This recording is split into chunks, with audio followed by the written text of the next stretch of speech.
Did an old woman living in a cave 500 years ago predict your smartphone, the internet, and a terrifying global catastrophe for 2026? Most people thought she was a witch. Today, scientists are starting to wonder if she was right. They laughed at her, they feared her, and then they tried to erase her. But centuries later, the world is still catching up to what she warned us about.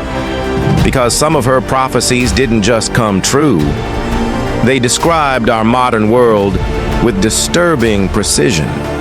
Iron ships crossing oceans, voices traveling through empty air, images moving without touch, ideas spreading faster than any army or religion or empire in history. Things no one in the 1500s should have been able to imagine. And hidden among those predictions was one final warning. A warning about fire, about the sky, and about a year we haven't reached yet. Her real name was Ursula Southeil. She was born in 1488, not in a home, not in a village, but inside a cave carved into the cold stone of Yorkshire. The air inside was damp. The walls smelled of earth and rot. Outside, the wind howled like something alive. Local records describe the night as violent and unnatural. Thunder cracked so close it rattled the hills. Rain lashed the ground. And some claimed the storm itself announced her arrival. From the moment she was born, people were afraid. Her body was twisted. Her spine curved, her face marked in ways people didn't understand and didn't want to. Children screamed when they saw her. Adults crossed the road. They whispered her name like it carried disease. They said she was cursed. They said her mother had made a deal with dark forces, and as she grew older, something unsettling became impossible to ignore. Ursula knew things she shouldn't. Deaths before they happened, accidents before they occurred, moments with no warning, except from her. Villagers began to notice a pattern. Every time she spoke with certainty, something followed. A collapse, a sickness, a sudden death. Fear spread faster than belief ever could. At night, people began visiting the cave. Quietly, secretly, they came under cover of darkness. Farmers, merchants, even men of the church. They came with questions they were terrified to ask in daylight. And she gave answers. Not riddles, not symbols, but blunt predictions. Cold, direct, unforgiving. Answers that would later be written down and feared across Europe. One of her earliest prophecies sounded completely insane. She spoke of ships made of iron, floating across the seas. In her time, ships were wood. Iron sank. Iron ships were impossible. Yet centuries later, steel warships ruled the oceans. She spoke of people speaking to one another, across vast distances, as if standing face to face. No messengers, no letters, just voices traveling through nothing. The telephone, the internet, video calls. She described images that move, thoughts flying faster than the wind, words spreading without paper, radio, television, digital communication. She even warned of a time when humanity would be connected, but more isolated than ever, surrounded by voices, yet truly alone. These weren't poetic guesses. They were specific, uncomfortable, too accurate. But as accurate as she was about the past, it's her warnings for the very near future, specifically the year 2026, that are sending chills down the spines of researchers today. And we will reveal that prophecy in just a moment. Then came the fire.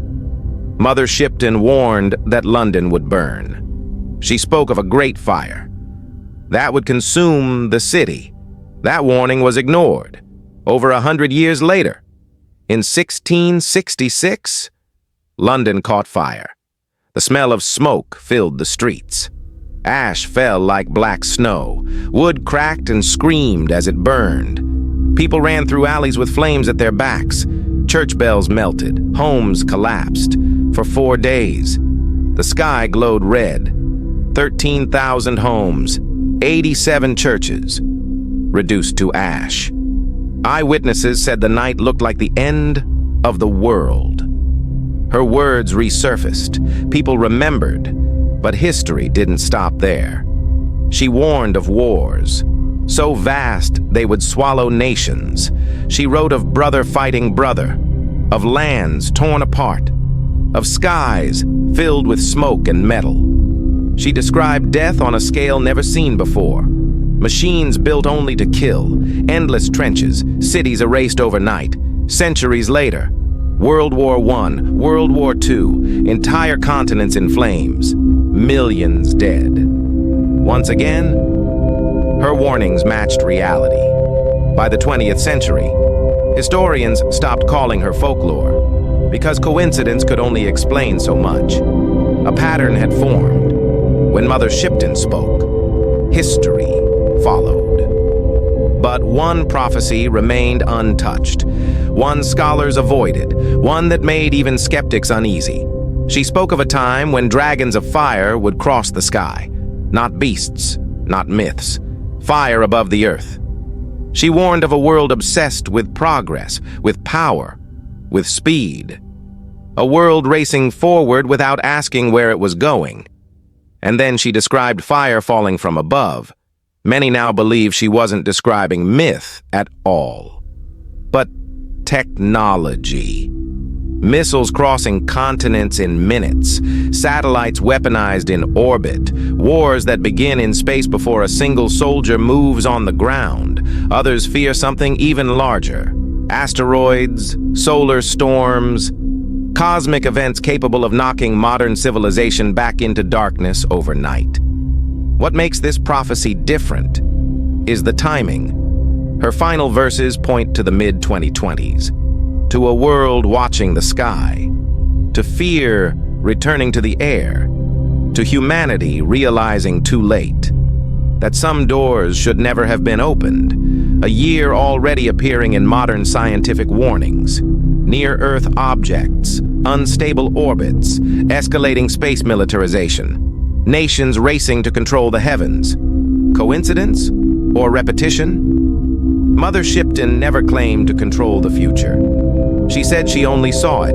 That destiny moves forward, whether we believe it or not. She warned that ignoring the signs would not stop what was coming, only leave us unprepared. Her cave still exists today. Tourists walk through it, laughing, taking photos, unaware. But her words remain, written, recorded, waiting.